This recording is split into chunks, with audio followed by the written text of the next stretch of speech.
Where can I plug in my Tesla? Nah. Ask the neighbours. You can play after. Alright, say no more, G. If you look at this plug down here, that's because that is charging I know, I've seen it. Martin Kelly's Tesla. Martin Kelly.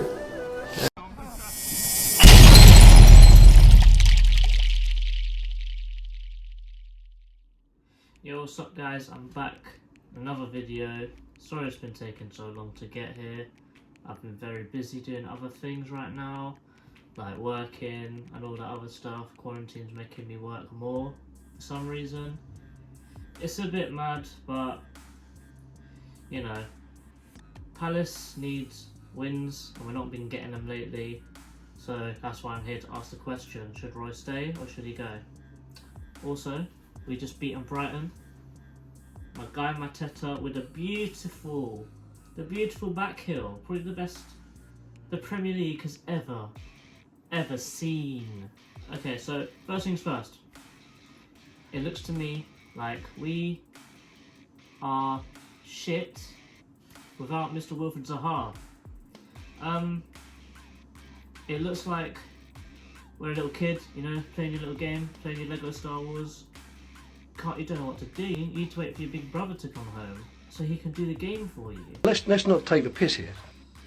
It's stupid. No one can take the initiative to come on and pull their finger out and say, nah, Wilf ain't here. He's the main man. I want to show that I want to be the main man. There's no one there that's going to do that for us. Absolutely no one. And it's shocking to know that people can't do that for us, if you know what I mean. I feel like we need to strengthen in more deadly areas, such as the forward area. So for example, a couple of years ago we missed out on Alan Saint-Maximin. That could have been one of the most deadly forward lines outside of the top six. Think about that. Wilfried Zaha, Christian Benteke, or now Mateta, Alan Maximin, with Eze right behind them. I would be scared if I was a Man United fan, as a Man City fan, as a fan of any of the top six teams after seeing that lineup. It reminds me of Balassi, when we had Balassi, Murray and Zaha. Those were deadly players, man. And everyone dwells on what it could be, but what could be hasn't been. But this is the changes which we need for the board to make for us so we can become a better team overall. These young players can really learn a lot from Wilf actually, because Eze's been learning a lot from Wilf. It looks like Nathan Ferguson's been learning a lot from Wilf. Mateta, brilliant signing, really.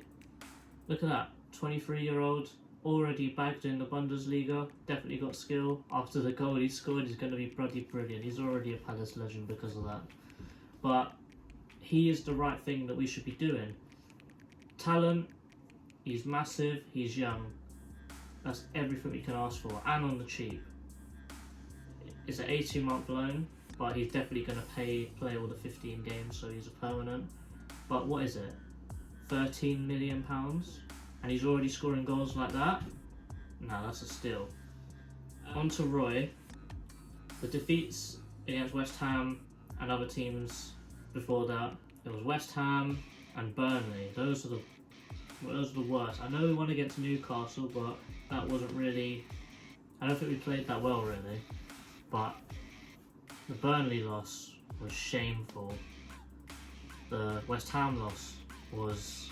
It just lacked everything. It lacked any passion, it lacked fight, it lacked desire. It also exposed us with the lack of knowledge that it feels like Roy has outside of his comfort zone. So Roy has his comfort zone of 4-4-2, maybe 4-5-1, depending on who we're playing against. That was really torn open by Leeds when they were opening up our midfield because they just put an extra person in midfield. I'm sorry, Roy. 2 people in midfield don't work. It worked in that one game against United, and that was with MacArthur and McCarthy. But Gyro, his win percentage when he starts isn't that good. He's a brilliant player, don't get me wrong, but I feel like he still needs to be bedded in a bit more because he's not a first team regular starter yet. He will be, he's just not yet right now. But the 4-4-2, we need to change that formation. It's not good enough. 2 people up top. Wilf, I know he's been brilliant up top, and I know he's been our top goal scorer, but I still see him as a winger. I still think his better position is wing. I know he's come out and said that him being up front is his more preferred position lately, but I think being a winger is where he deserves to be and what he's best at doing. Also, why are we playing these centre backs? I know we had a brilliant game at Brighton, but I'm filming this after. But our centre back duos have been really rubbish. Where's Kelly? My guy's probably filling up his Tesla still. He doesn't even know how to plug it in. The last few times I saw Kelly play centre back, he's been pretty good actually. I think that was maybe so far back that it was when he first took over after De Boer, maybe Allardyce actually. But he is solid. He's younger than these guys. He's faster. And I don't think he's actually played that bad. I know Tompkins is so injury prone and he's just come out, and Roy's just come out saying that he's got a damaged eye socket. It's shit, but this guy is always injured, man. I know he's a brilliant player, but we need to start thinking about it. Maybe we should start putting players like him on the pay-as-you-play plan, because I know he's brilliant, and I know if we let him go to someone else, he's going to be brilliant for them. But we need to start thinking about wages, cutting down the budget so you can buy better players and get a younger squad in. Here's what you've been waiting on. Should Roy be sacked? Yes or no? No, he should not. He should be given until the end of the season, and then we get in another manager. Managers which I'd like, I think Sean Dyche should be the perfect fit for us because he knows how to play big guys up top. He knows how Burnley play very similar to us, and I see us as a much more attractive prospect than Burnley, really. Like, the main things is Burnley or London. You're picking London. You're looking at Burnley, you're seeing Dwight McNeil and Chris Woods. You look at us, you're seeing Mateta, Zaha, Eze, Nathan Ferguson, people coming up. You're seeing Gaeta, you're seeing really good players. I think that when Wilf comes back, we really need a lift. And with a new manager, you'll get the bounce. With Dyche, you'll get a bounce. I'm not sure about Eddie Howe. I wouldn't mind Eddie Howe, but I just don't think that we play his style of football. Steve Cooper could be a good one, but then again, he's an unknown quantity. He hasn't managed in the Premier League before. He's doing well at Swansea, but Swansea are geared up to play like how he plays, and we're not. So I think it'll be a bit, I don't know, it's a bit of a weird one. I'd like to say for certain that I'd want Steve Cooper, but I can't. I'd much rather have Sean Dyche. And also keep Lampard and Henry as far away from us as possible, please. Please, Parish, I beg you, don't ever interview them. Okay, on to what I would do if I was the Crystal Palace manager and I had a decent enough transfer budget. So, as you can see here, this is the team, and this is how I would like to set it up in the formation. We're going to set up in a 4-2-1-3 formation. Obviously, in goal, got to have my guy Gaeta. He's had a bit of a ropey last couple games, but still a good player. You can't fault him at all. Left back, Mitchell is going to be our starter because Patrick Van Arnold is going to leave. I don't know. PVA is a bit of a hot or cold. He's either brilliant or he's really rubbish. I think he served the club well. Looks like a good lad, but I think it's time to go. I think we need to try and find another left back or bring Akinwale and the other left back we signed onto a professional contract as the backups. Maybe try and look for a very cheap alternative from a championship club. I'm not sure, but Mitchell's going in there. Our right back is going to be Nathan Ferguson, obviously. Big talent from West Brom, AC Milan, big clubs like that. We're looking at him. When he's not injured anymore, he'll play there. He can play centre. He can play all the way along the back line. He's a brilliant squad player. hopefully he's a brilliant right back as well. I don't think he'll be as good as Aaron, but there's no harm in trying. Centre back.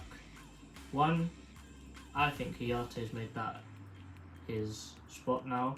I think he's been so good that you can't take that away from him, really.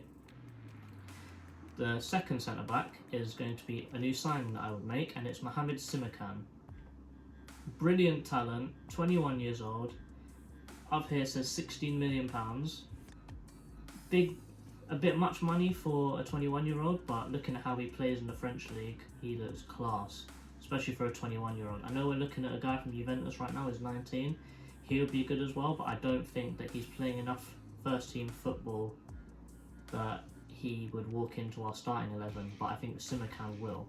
So, onto our defensive midfielders now. I'm saying Jairo Riedewald is our first one. He's been class, as I said earlier. I think next season he should be the solid starter, but until then, him and Lucas should keep swapping. The other one, Conor Gallagher. I said this in January that we should get him. I said this in the summer that we should get him. But he's done exactly what I thought he would do. He's been bloody brilliant for West Brom. He's looked definitely a star in an okay bunch of players. He's making them play a lot better. His link-up play is good. His tackling's good. He looks like the reincarnation of Maka, and we need to start thinking about moving Maka on because of his age. But yeah, he's the perfect replacement. In the whole, who else other than Eze? He's been class this season so far. Maybe needs to learn how to, I don't know. I don't think he needs to learn anything really. He's just really good. I think the only issue I see with him is maybe he's a bit slow. When he's running, he can't really get away from people, but he's a flair player. He's not really meant to go quicker. But I think sometimes he needs a little bit more burst of pace, and I think he needs to try and shoot more. I think his shooting is more than good enough to shoot from outside of the box a lot more because of the free kicks and the stuff he scores. Left wing, Wilfried Zaha. Hopefully he stays. If he does, he's got that spot all day. He's brilliant on the wing, can cut inside, still shoot. Good player. Up front, Mateta. What else can I say, man? He's so good. He really is. Even though he's only played a couple of games for us, just the time he spent on the pitch, just looking at the presence. He's 6'5", he's bloody massive. If you can learn a thing or two from Benteke about using his head, he's going to be a really good striker. And just by the way how he jumps, when he kicked the corner flag, do you see how high he jumped? This guy's going to be a beast in the future. Last of all, our right wing position. If Fulham go down, this right wing position will be taken up by Adenoma Lookman. This guy is mad. I know he's selfish. I know he's had a really rubbish penalty. I know he's in a crap team right now. But he is a baller and we need to try and get him at all costs. He's so good. He is. He's really good, man. We need to try and get him. Make him learn from Wilf. We'll have a proper powerhouse team right there. I'm not saying Europa League, but I'm saying definite top 10. And if not, then there's definitely issues that are happening there. Just put in the comments what you would do instead of me. Anyways, thanks for watching, guys. Let's hopefully we'll push up the table at the end of the season. Let's hope that we knuckle down and get some good results in. Alright, see you in the next one. Bye.